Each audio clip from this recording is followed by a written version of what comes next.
Howdy doody folks, and welcome back to our journey across the United States. Today we're taking a quick break from our exploration of state-specific lore, and instead we're venturing into the wilds of a national park, once again as part of our Dark Places series, where we explore tales of haunted places, unusual creatures, and strange happenings in cities as well as state and national parks. Today, we're exploring this lore in the Grand Canyon, where there are tales of everything from ancient, possibly Egyptian caverns that never should have been found, to stories of a haunted hotel that, to this day, you can experience. Now, quickly, if you want to help this channel out, a like, a comment, and your subscription is all I'll ask for. It'll help me out a ton, and it's a quick way to say, hey YouTube, this guy's alright. With that, come with me, and let's explore this dark place.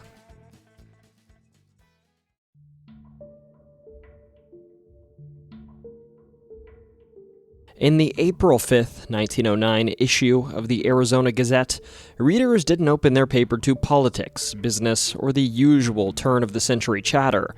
Instead, they were greeted by something far stranger, a headline proclaiming explorations in the Grand Canyon, after which they'd read an article that described a Smithsonian-backed expedition that supposedly uncovered caverns packed with mummies, hieroglyphics, and artifacts of Egyptian or vaguely Oriental origin, a word that's definitely gone out of favor that described objects related to the Far East. This is the story that the article claimed to tell, a story that has convinced many people that the Grand Canyon hides a history far older and maybe a bit stranger than we've ever been taught, and one that perhaps is related to visitors from Africa, Asia, or perhaps another world.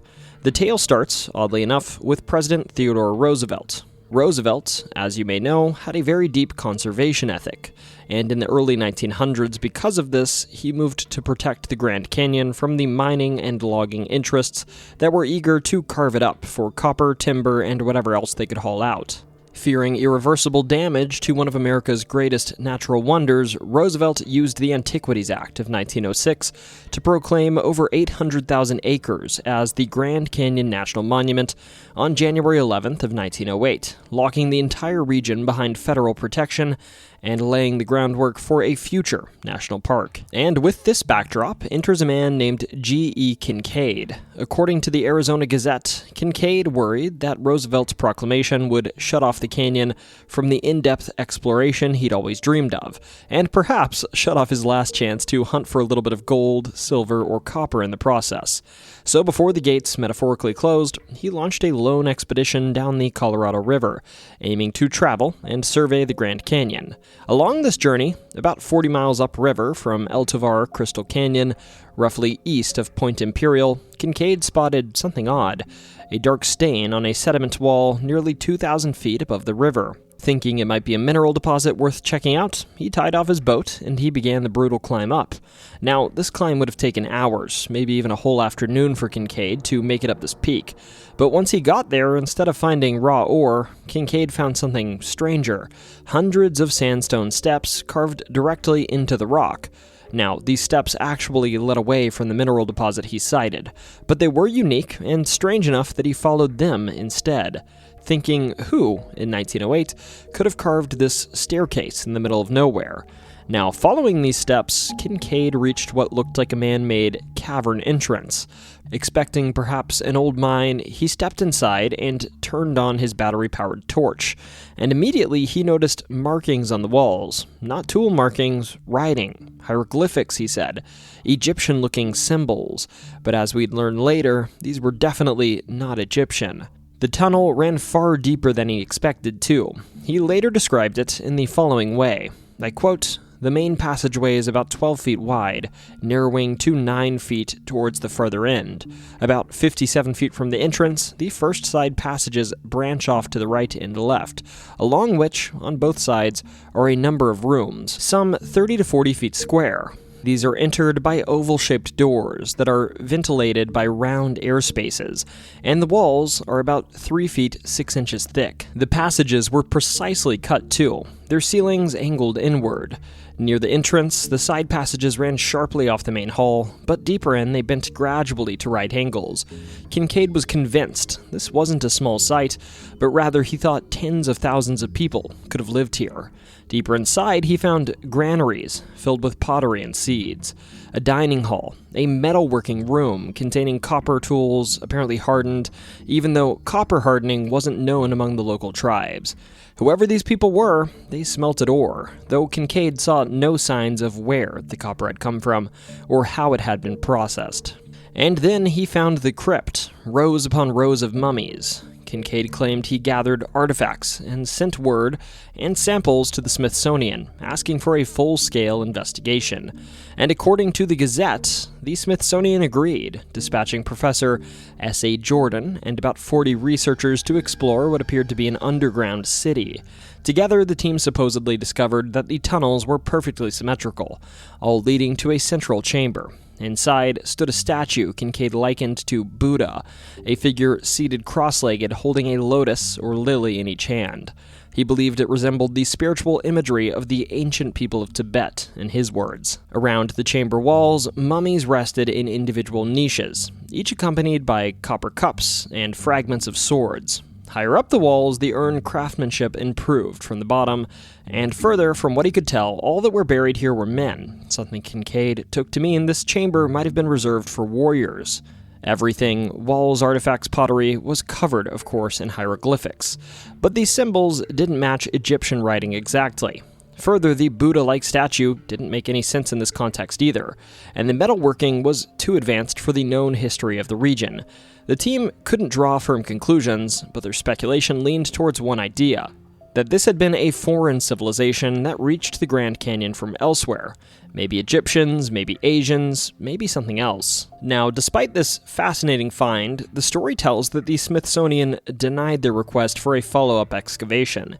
And after that, Kincaid and the cave faded into silence. No public follow-ups, no second expedition, nothing. At this point, you could stop and ask, so what really happened? What exactly was published in this 1905 newsprint? To which I'll answer, there's an entire layer of Native American mythology, people often linked to this story. Myths some believe hint at something being under this canyon. Still, there are no photos of the chamber, no modern rediscoveries, and no traceable coordinates. Still, the canyon's indigenous people have legends that to some sound eerily like the kind of people that perhaps, I don't know, could maybe fly from Egypt to the middle of the Americas. For instance, the Hopi say the first people of the world came from the Grand Canyon. And yes, in a bizarre coincidence for the second week in a row, they describe these first people as reptilian before they became human, and that they lived underground. The Hopi also speak of, I quote, ant people, pale beings with large eyes who lived underground and helped the Hopi people survive ancient catastrophes after being introduced by a sky god who descended from, I quote, a moving star. There are also other native stories in the area of underground dwellers with advanced, seemingly impossible technology described as silver tubes that could shoot lightning, and also silver canoes in the sky. I think you get the idea. Tales of subterranean civilizations are woven all throughout the region's oral history, and these subterranean people, to put it lightly, were supposedly very advanced. But where there are legends, there's also usually a debunk, and the debunk on this one is pretty straightforward. First off, the Smithsonian has no record whatsoever of any such expedition, any such artifacts, any such Professor S.A. Jordan, or any G.E. Kincaid contacting them. They also point out that the article referred to the Smithsonian Institution as the Smithsonian Institute, and they have also flatly denied any involvement in this whenever journalists ask. Also, the Arizona Gazette did publish an earlier story about Kincaid's river travels, earlier this same year, but this article mentioned nothing about mummies, Egyptian relics, or labyrinthian caverns, and was actually followed up upon by this more fantastical tale of events. And perhaps as a final nail in the coffin, the writing style in this story has been linked to one Joe Mulhattan, a traveling salesman type in the late 1800s, famed for crafting hoax stories that newspapers printed as fact. And honestly, that checks out. In the late 19th and early 20th century, sensational, borderline fiction news, referred to as yellow journalism, was common. Newspapers loved a wild story, and if someone dropped a tale on their desk about ancient Egyptian Buddhists in an underground city beneath the Grand Canyon, well, that probably would have been too good to pass up. Anyhow, I wish it weren't that simple, but it may be. Let me know, what do you think? Do you think there were ever Egyptians in the Grand Canyon?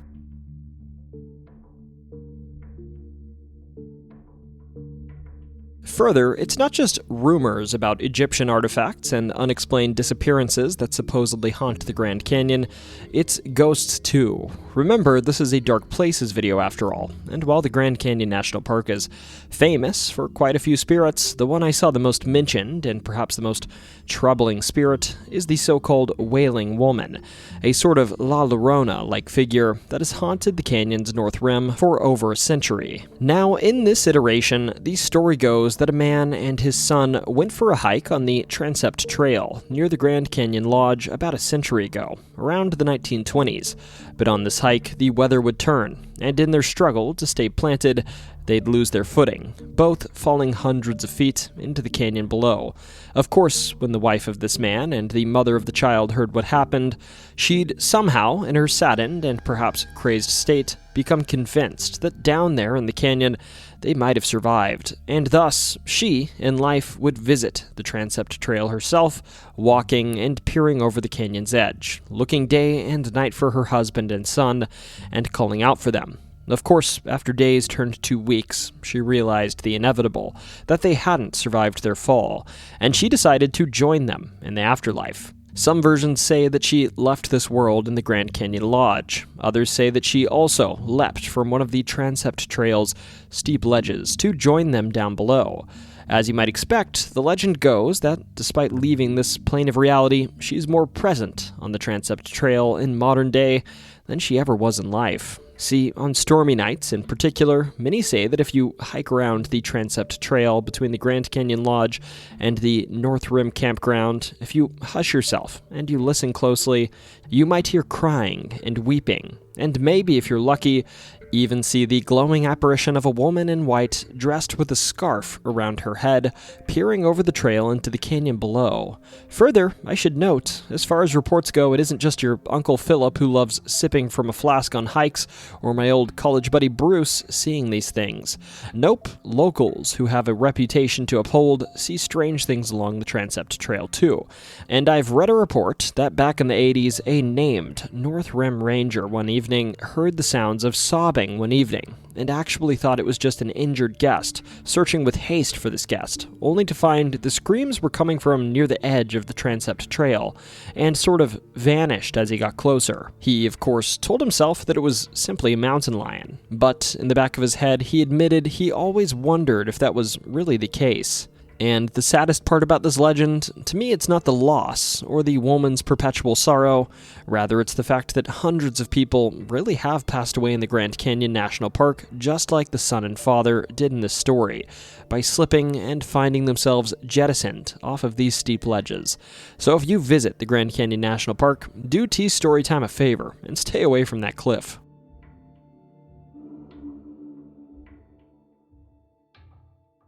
Tucked down in the Grand Canyon, snug up beside Phantom Ranch, sits the scenic Bright Angel campsite. It lies about 8 miles south of the North Rim, pressed up against Bright Angel Creek and only a short 2,000-foot stroll from the Colorado River.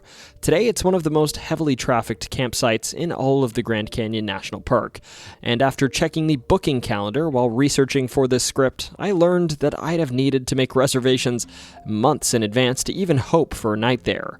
I say all of this because even though it's undeniably remote, it's busy enough that it's not the kind of place you'd expect a monster story to unfold.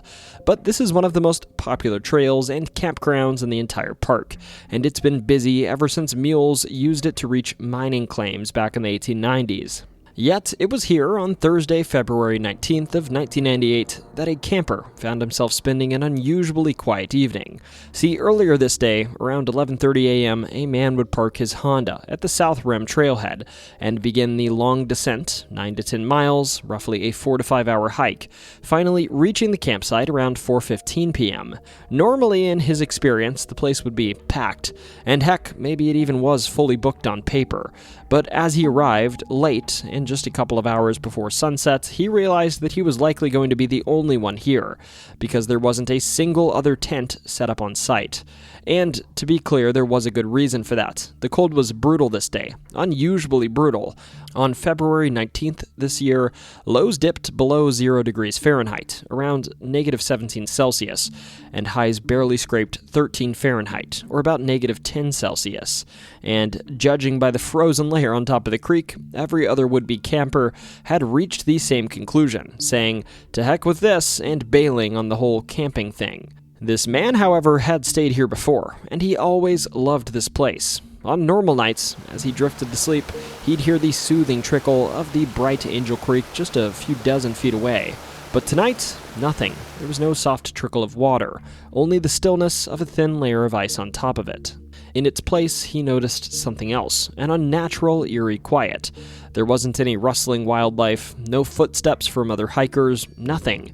Just the faint murmur of a ranger shutting down his station about 1,000 feet to the north, and then silence again. Still, he wasn't spooked or anything. He figured, probably correctly, that this silence was simply a product of how cold it was, and he warmed himself by a campfire, cooking up a can of potato soup and boiling a few bottles of water to tuck into the foot of his sleeping bag to radiate heat out and keep him warm overnight. After putting out his fire, he crawled into his tent, and the heat from the bottles worked so well that he was cozy, comfortable, and even a little bit warm, and he was starting to fall asleep.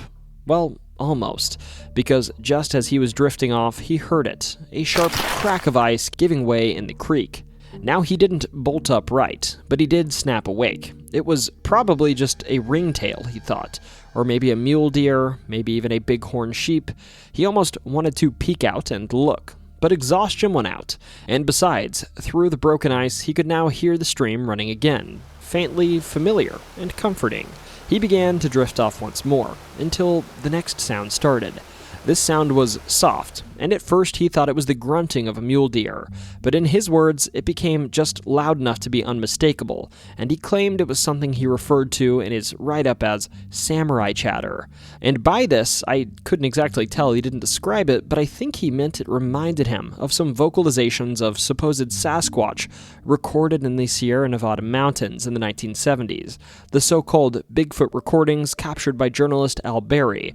They sound eerily like exaggerated, almost theatrical Japanese dialogue from old samurai films. Here's actually a clip of these recordings.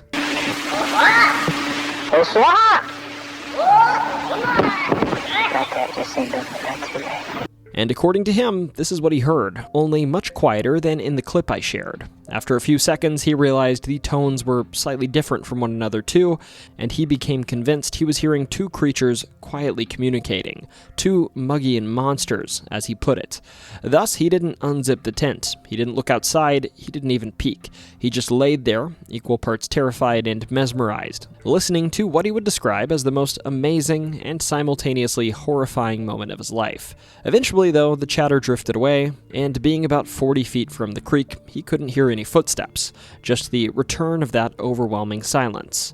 Now, of course, sleep was after the question. He laid awake, warm but frozen with dread, until the first gray light began to glow against his tent. Only then did he scramble out of his sleeping bag, bundle up, and rush down to the creek to search for footprints or really anything left behind. But of course there was nothing, no tracks, no fur, and the creek had frozen back up. He even wondered a bit if he simply misheard some hikers or a ranger during night patrol.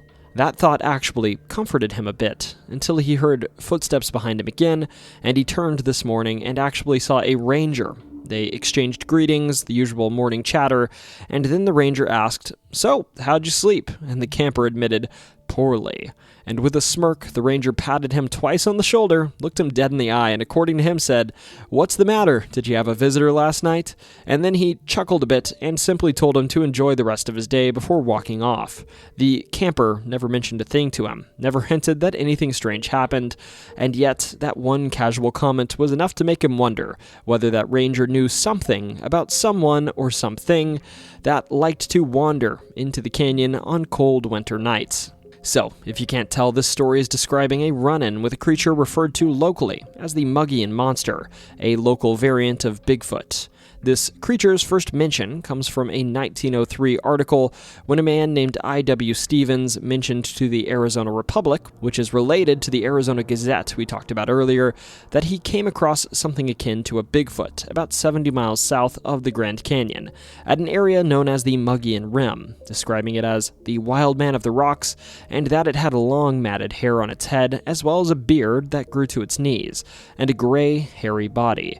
When he saw the creature, it was actually leaning over and eating a cougar, and had actually noticed Stevens and let out a sort of human-like screech, which he interpreted as anger, causing Stevens to flee the canyon. Nowadays, since this event, this creature has been sighted sparsely by some lucky few near the Grand Canyon region, but usually it's seen further south, sort of near Flagstaff, Sedona, and Prescott.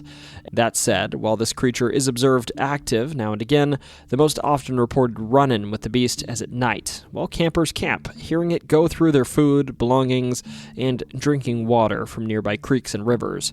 So, in short, pretty much exactly the circumstances under which our protagonist in this story observed it. Of course, some think this creature is simply just a misidentified bear, with the early sightings possibly being an emaciated grizzly, but those who have seen the beast swear otherwise. Anyhow, let me know. Have you seen the Mogollon Monster in Arizona, and have you had it go through your camp at night?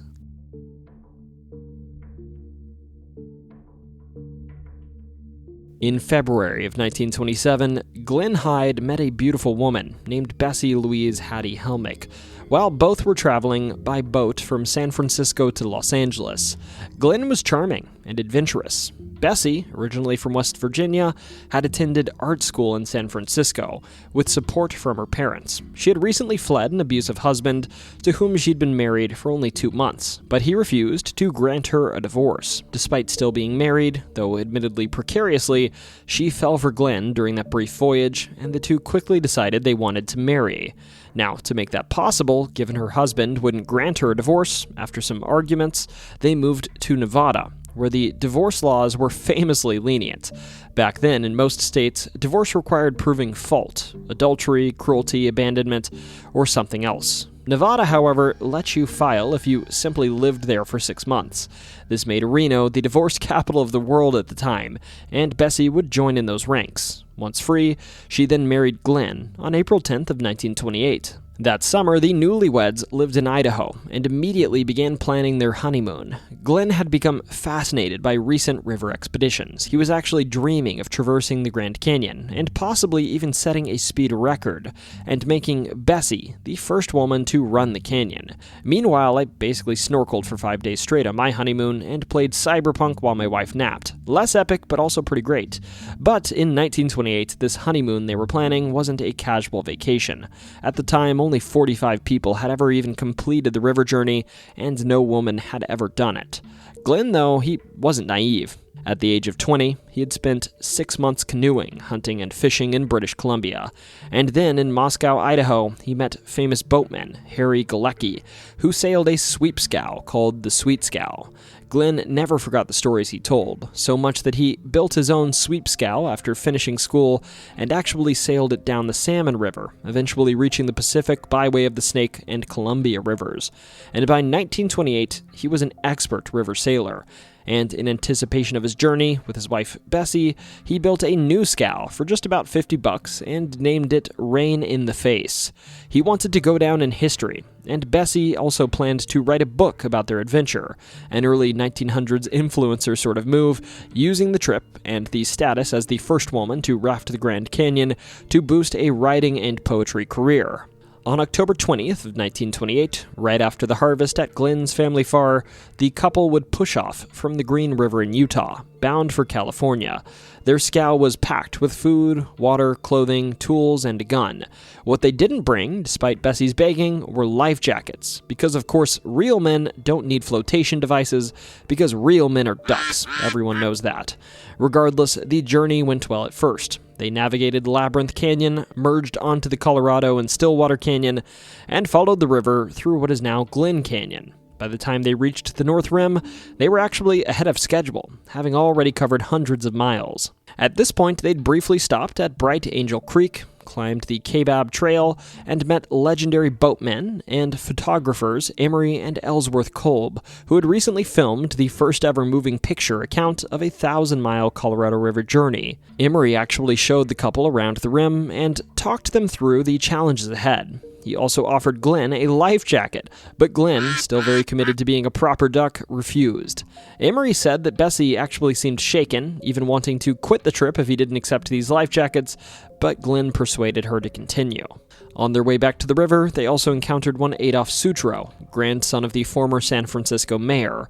An adventurer himself, Sutro actually asked whether he could accompany them for a stretch, to which the couple agreed. Then the three of them traveled together downriver to Hermit Creek, where they parted ways. This was the last time anyone ever saw Bessie or Glen alive. The Hydes, you see, they were scheduled to arrive in Needles, California on November 9th. That said, this day would come and pass, and with it, no word came. Thus, Glen's father, Roland, quickly organized a search. Roland was convinced that his son was alive. Glen came from a long line of hardy, self-reliant family members, and he was convinced that if anyone could survive in this region, it was Glen. Thus, Roland recruited Native American trackers and river guides, and he even got Dwight Davis, the U.S. Secretary of War, to authorize an aerial search to look for Glen, a search that provided promise, given on November 19th, a plane actually would spot a lone scow at mile 237. The boat, to the pilot, looked intact, raising hopes that the couple might still be alive.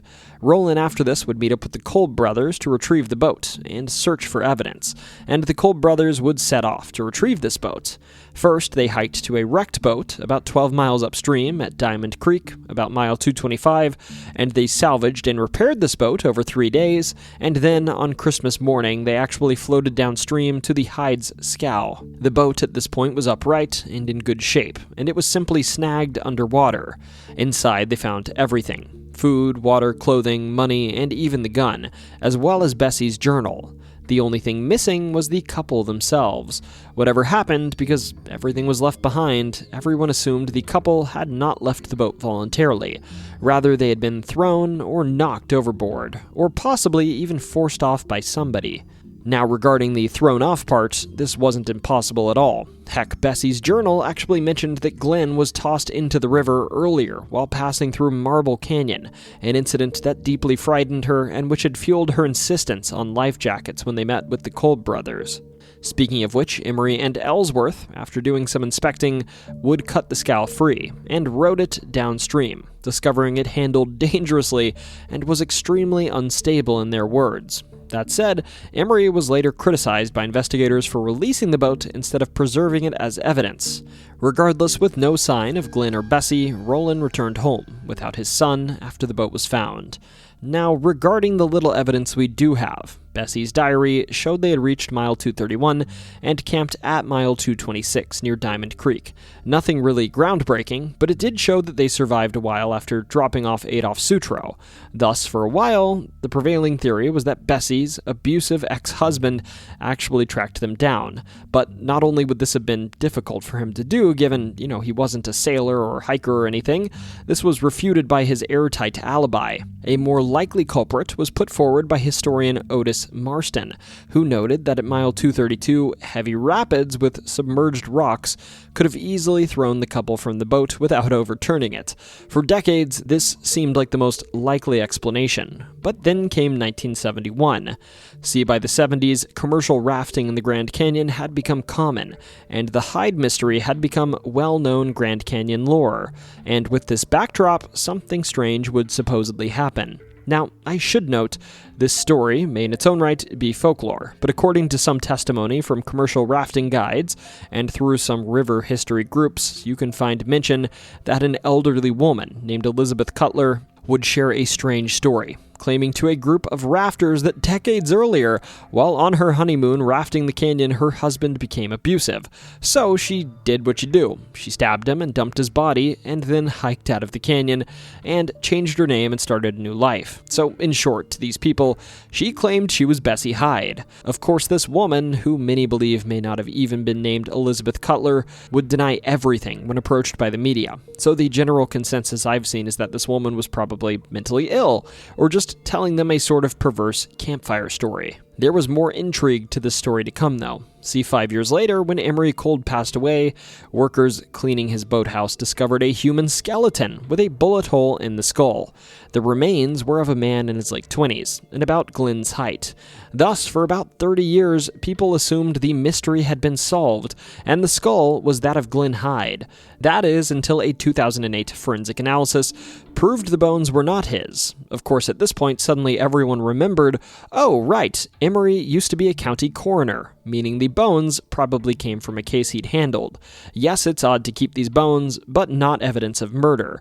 Finally, in 1992, famed Grand Canyon guide Georgia Clark passed away, and among her belongings, strangely, was a gun like that of the Hydes, their marriage certificate, and a birth certificate showing she had once been named Bessie DeRose. For a moment, people suspected she might actually be Bessie Hyde, but her life was well documented as separate from that of Bessie Hyde, and thus historians quickly dismissed this idea too. And so, despite nearly a century of theories, rumors, imposters, skeletons, and canyon legends, the fate of Glen and Bessie Hyde remains unknown, and the most likely explanation is the simplest. Somewhere past mile 231, the river probably threw them overboard and they drowned.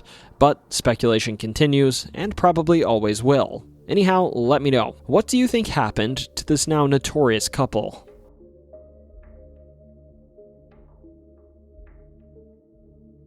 Next, we're going back to the Bright Angel Canyon, the spot where we just talked about a story of a supposed Bigfoot-like creature. But in addition to this so-called monster, there are other things, or perhaps ex-people, that call this canyon home. Phantoms, or stories of them at least, that hark back to this canyon's past. Old residents that some lucky few claim they've had the misfortune of meeting in modern day. We'll start with the ghost story of a man who supposedly likes to hike just as much as the modern-day visitors to the Grand Canyon, a man known as Reese B. Griffith. Reese, you see, hikes the North Kaibab Trail, a path that today is best known for being part of the rim-to-rim hike in the Grand Canyon, but it's also known for something else too. See, trails don't just form themselves. Rather, over a long time, people and animals walk along them, gradually forming them, with each step sort of etching a story into the soil. One of these stories sadly belongs to Reese. Reese, you see, in 1922 was a 48-year-old foreman, working as part of a construction crew tasked with blasting out a section of the Grand Canyon. To put it simply, Reese didn't sound like he had the classic I hate my job type energy.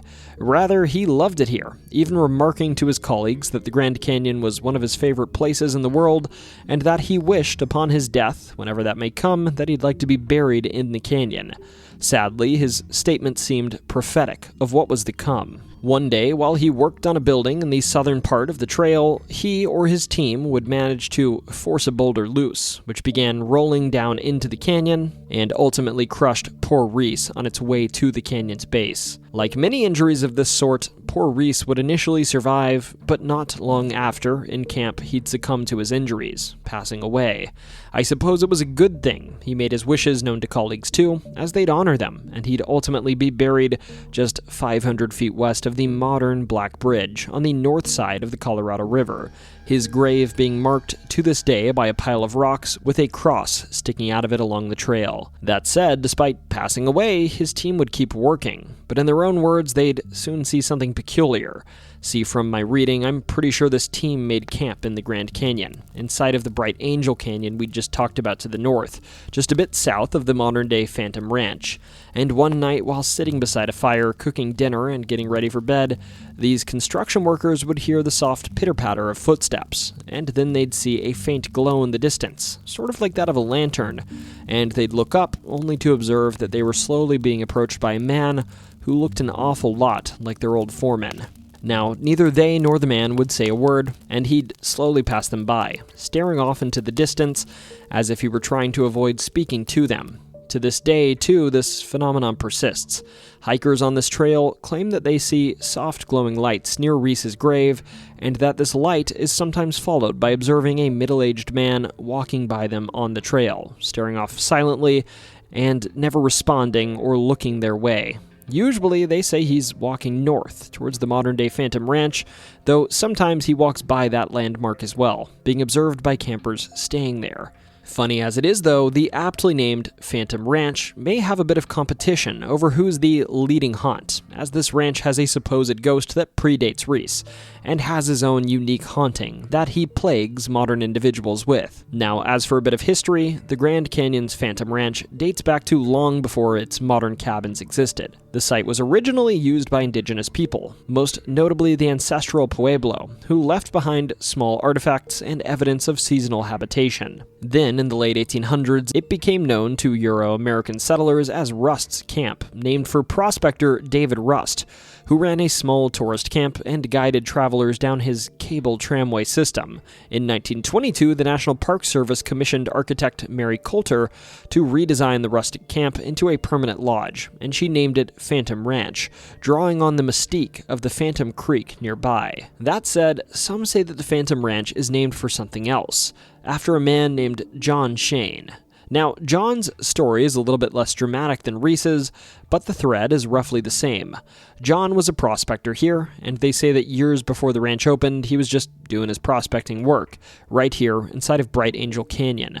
But just like Reese, the poor guy managed to dislodge a stone, one that would roll and eventually would fall on top of him, killing him at the mouth of a side canyon, sort of close to the Bright Angel Creek.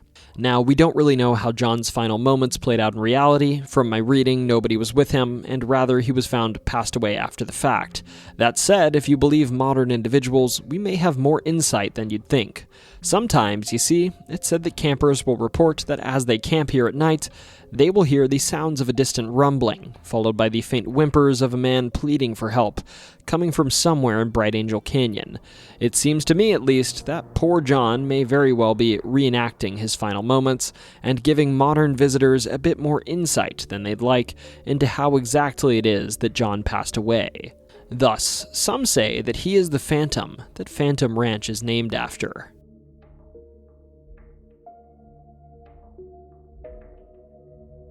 Perched on the rim of the Grand Canyon, so close that sunrise spills through its windows before the rest of Arizona is awake, the El Tovar Hotel did not simply open in 1905. It arrived at the height of a new American dream. At this time, railroads were stitching the country together, and the Atkinson, Topeka, and Santa Fe Railway had a radical notion that they'd transform remote, untamed natural wonders into a must-see destination for the growing class of rail-borne travelers. Their partner in this effort was the formidable Fred Harvey Company, a hospitality empire that set standards the rest of the country scrambled to match at the time. Architect Charles Whittlesey designed the lodge as a kind of Western fantasy, part Swiss chalet, part hunting lodge, meant to blend luxury with wilderness. It was in every sense a 20th century marvel, a place where polished silver and fine linens coexisted with the raw sweep of the canyon just outside of the door. And though Fred Harvey himself never actually saw this hotel open, having passed in 1901, his company shaped every detail of the guest experience, from the famous uniforms of the famed Harvey girls to the dining rituals that spoke of refinement in the middle of rugged Arizona. During its early years, the El Tovar became a crossroads for power, culture, and adventure. Theodore Roosevelt strode through its lobby. William Howard Taft slept under its timbered roof. Artists and conservationists lingered on its porches, sketching the canyon's impossible counters. In its own quiet way, the hotel became part of the movement that led to the Grand Canyon's designation as a national park in 1919. It wasn't just a place to stay, it was a place that shaped how America saw its own wilderness. And today, the El Tovar remains both a functioning hotel and a time capsule. Visitors marvel at the rustic luxury architecture, dine on meals that echo Harvey's legacy, and sleep in rooms that have hosted more than a century of travelers. The views of the canyon are still spectacular, but some say the other views, the ones that appear inside and after dark, or, just at the corner of your vision, are even more unforgettable. It starts, as these things so often do, with a guest complaint. See, years ago, an unsuspecting visitor approached the front desk and quietly asked, casually, where the holiday celebration was being held. The clerk, of course, asked, "What holiday celebration?" To which the person remarked, "The gentleman in the hallway invited me. He said there would be a grand holiday ball, decorated just like it was the early 1900s. There was, of course, no holiday ball that night, no costumed reenactors, no event staff in period attire. The clerk insisted as much." The guest, flustered, glanced around, and then her eyes landed on a portrait hanging nearby, and she froze. "That's him," she said. "The man I spoke to, he looked exactly like that." The portrait, of course, was of Fred Harvey, a man that, passed away in 1901. So the stories began to spread, or perhaps simply continued, as some believed they had been circulating for decades before this. To this day, some guests still report seeing a tall man in an old-fashioned long coat and black hat wandering the third floor specifically, or standing silently on the front steps as if waiting for the next train to arrive as he peered out over the Grand Canyon beyond. Some only catch a glimpse, and others swear he speaks to them, asking whether they're enjoying their stay or inviting them to events that, if they tried to attend, they'd be about 100 years late to. Fred Harvey, it seems, is still very much concerned with guest service, or at least more so than your typical modern hotel owner. But Fred Harvey is not alone. One of the hotel's other persistent tales involves a painting whose eyes appear to follow guests as they walk down the corridor. Some visitors shrug it off as an optical trick, the kind produced by oils and shadows. Others insist the painting is kind of inhabited. According to the rumors, the figure depicted within occasionally also steps out of the frame. Several guests and a handful of staff members have claimed to see a man matching the portrait's likeness, lingering near the front of the stairs before fading into a thin mist or passing directly through a wall into a guest room. There is, too, a woman that looks like she's from the 1930s. Night watchmen and the front desk attendants have said that she appears only in the quietest hours, around 2 to 3 a.m., silently walking through the hallways with the muted purposefulness of someone that was maybe late to a shift or rushing to complete a task. And most notably, it's said that she wears a crisp black dress with a starched white apron over top. And in short, that she's dressed just like a Harvey girl, one of the legendary young women who upheld Fred Harvey's exacting standards in dining rooms and guest quarters across the American West. She never speaks, she never acknowledges the living, but she looks, they say, deeply preoccupied, as though she still has rooms to check, tables to tend to, and guests to impress, as though her final shift never quite ended.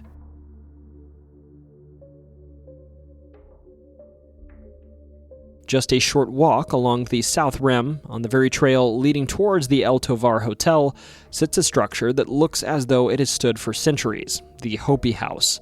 Built in 1904 to 1905 by renowned architect Mary Coulter, it was designed to resemble a traditional Hopi pueblo, modeled especially after dwellings in the ancient village of Oribe, Arizona.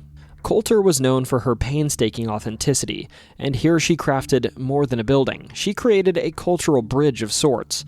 Now, the purpose of the Hopi House was clear from the beginning.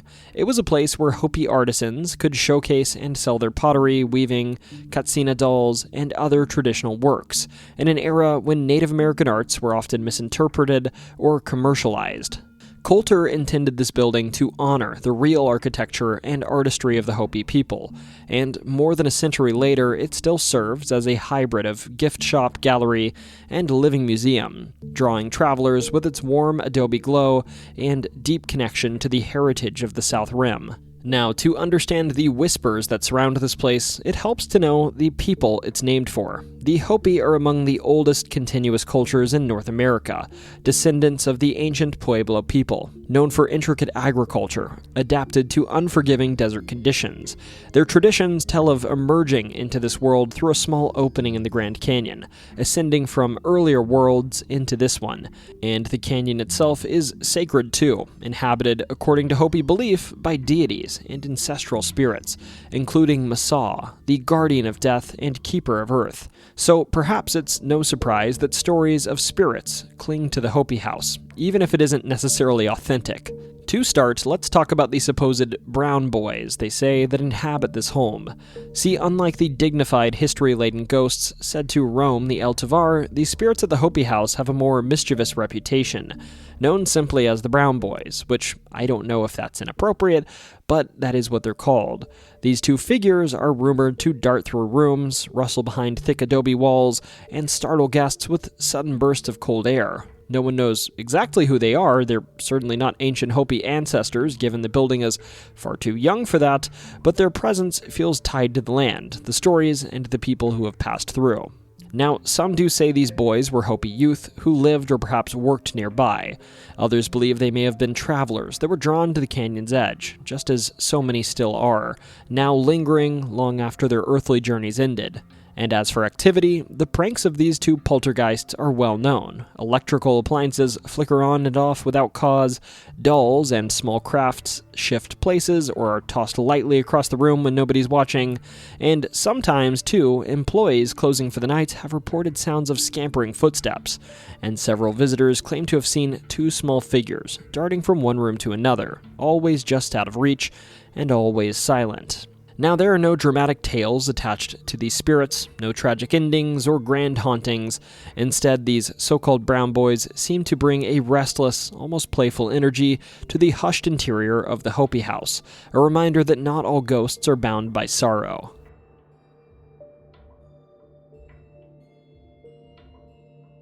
I have a bit of news for you, and it sounds a little unbelievable, but this is now the second time we've visited a national park and stumbled into a haunting tied directly to a plane crash.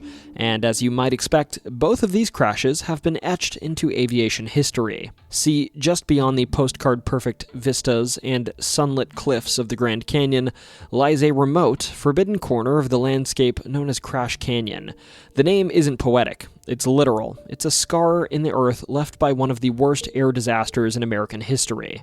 On June 30th of 1956, two commercial airliners, United Airlines Flight 718, a Douglas DC-7, and TWA Flight 2, a Lockheed Super Constellation, found themselves flying above the canyon. Under what were then standard visual flight rules, pilots were free to weave around weather and terrain, and that freedom came with a bit of risk. That day, both aircraft detoured around the same towering cumulus cloud, and with the cloud acting as a barrier, sort of like you'd cautiously maneuver around a sharp curve while driving, neither saw the other until the moment of impact. After the collision, one aircraft slammed into the wall of a butte, and the other spiraled down into Temple Butte, turning the canyon floor into a field of twisted metal. As sad as it is, all 128 passengers and crew passed away, and the remoteness of the site made recovery nearly impossible, even with the assistance of expert Swiss mountain rescuers that were called in to assist. Only fragments were found from one plane and just 30 bodies from the other. Many victims that went unidentified as a result of the severity of this crash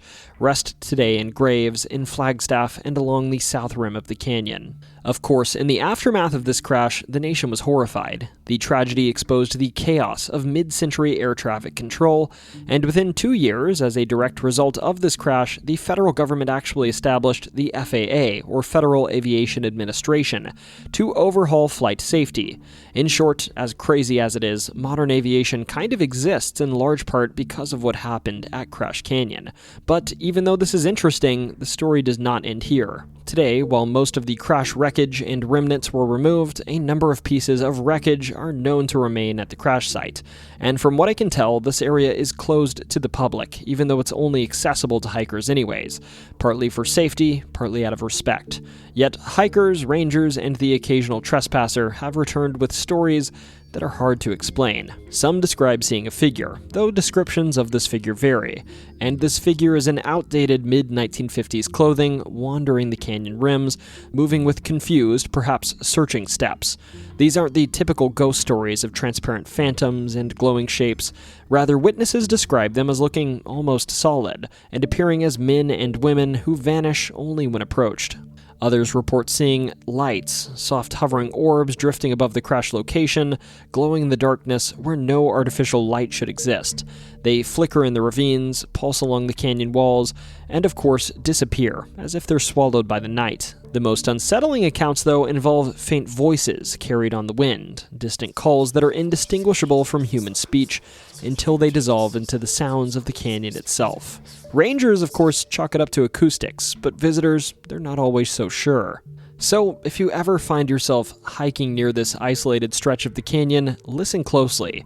Some say it still remembers what happened back in the 1950s.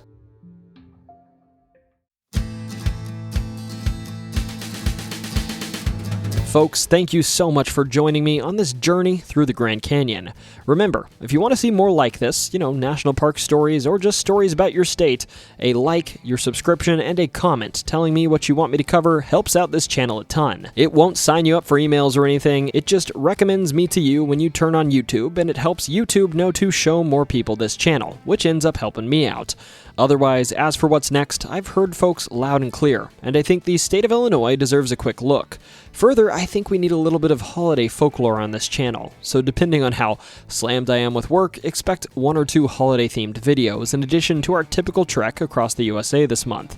Otherwise, whether you just went to your uncle's basement and found that he had hieroglyphics scrawled on the wall, or if a ghost just came up to you and asked you what's your favorite hike around the Grand Canyon, don't you ever forget, it's always story time.